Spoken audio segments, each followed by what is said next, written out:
It is not in India, the whole world lost a great. All right, viewers, in fact, the latest breaking that we are tracking at this point of time is that the schedule has not been finalized for when, in fact, the next course of arrangements and decisions will be taken. According to the Congress leader, Sandeep Dixit, he has stated that his daughter is coming from abroad and she will reach by afternoon and evening. And after that, everything will be decided. The last riots are likely to take place tomorrow. In fact, this is what we are learning at this point, viewers, that now the last riots are going to be, in fact, held tomorrow, as Manmohan Singh has one daughter that lives out of the country and she will be traveling by today. Tomorrow, it is decided that most likely the last riots will be conducted. Kanika joins me for more. Kanika, in fact, what we are given to understand at this point of time, that the schedule for the last riots has not been finalized and they are most likely to be conducted tomorrow.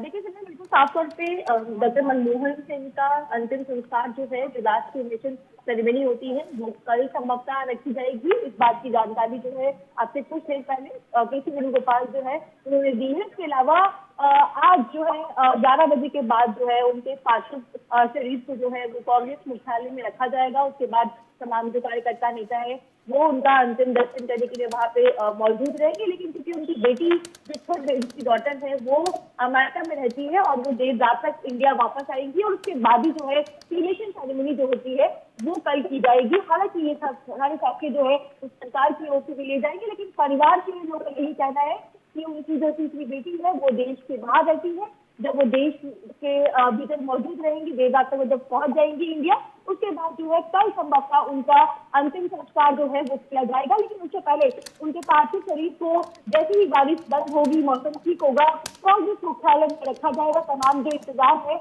वो कांग्रेस मुख्यालय में शुरू हो चुके हैं। तमाम party के जो नेता हैं वो वहां पहुंचेंगे और जो भी लोग दर्शन करना चाहते हैं, उनसे मिलना चाहते हैं, उनको विदाई लेना चाहते हैं, उन तमाम कार्यक्रम के लिए जो है इंतजाम जो है वो कांग्रेस मुख्यालय में किए गए हैं। लेकिन लगातार जो है कांग्रेस पार्टी के नेता जो है उनके आने का सिलसिला जो है वो जिनका आवास है, जहाँ पे वो रहते थे, वहां पर जो है 3 मोतीलाल नेहरू वहां पे शुरू है। अभी कुछ देर पहले केसी वेणुगोपाल आए, संदीप दीक्षित आए, देवेंद्र यादव आए, तमाम जो नेता है वो पहुंचे थे और यही संभव बताया जा रहा है कि जो क्रिमेशन सेरेमनी है वो कल की जाएगी। Kanika, all right, kindly stay on with us on the broadcast, and in fact, as we are also getting more updates, and what we are learning at this point of time is that the United States has offered our sincere condolences to the people of India for the passing of former Prime Minister Dr. Manmohan Singh. Dr. Singh was one of the greatest champions of the US-India strategic partnership, and his work laid the foundation for much of what our countries have accomplished together in the past 2 decades. His leadership in advancing the US-India Civil Nuclear Cooperation Agreement has in fact signified a major investment in the potential of the US-India relationship. At home, Dr. Singh will be remembered for his economic reforms that spurred India's rapid economic growth.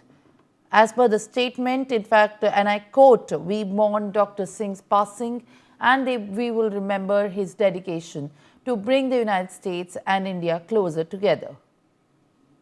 All right, viewers, now in fact, Kanika joins me back on the broadcast. Kanika, United States offers condolences to the nation in this situation of the passing away of the former Prime Minister Manmohan Singh, also lauding the significant contribution that has been made by Manmohan Singh during his tenure as the Prime Minister, and also while he was in fact the chief mind behind the Strategic Economic Advisory.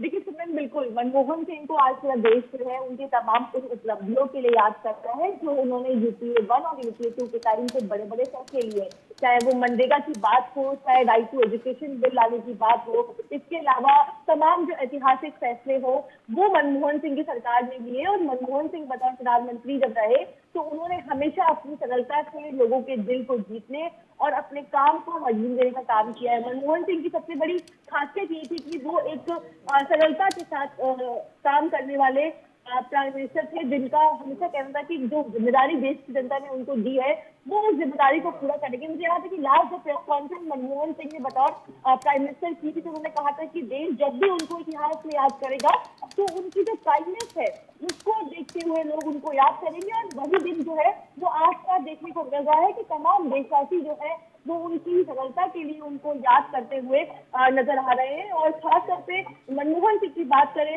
तो अब से कुछ दिन पहले जब parliament का सदन चल रहा था और बिल को लेकर वोटिंग होनी थी तो मनमोहन सिंह व्हील चेयर पर जो है राज्यसभा हाउस में पहुंचे अपना वोट कास्ट करने के लिए। तो प्रधानमंत्री नरेंद्र मोदी ने उनकी तारीफ में ये कहा था कि बतौर सांसद जिम्मेदारी होती, रिस्पॉन्सिबिलिटी होती है, उसको किसी नेता को कैसे निभाना है, उसकी सबसे बड़ी मिसाल जो है वो मनमोहन सिंह है। तो तमाम उपलब्धियां जो है उनको देखते हुए आज देश में तमाम जो नेता है, चाहे वो कार्यकर्ता हो या लोग उनको याद करते नजर आ रहे हैं। Well, all right. In fact, Kanika, thank you for sharing the latest updates.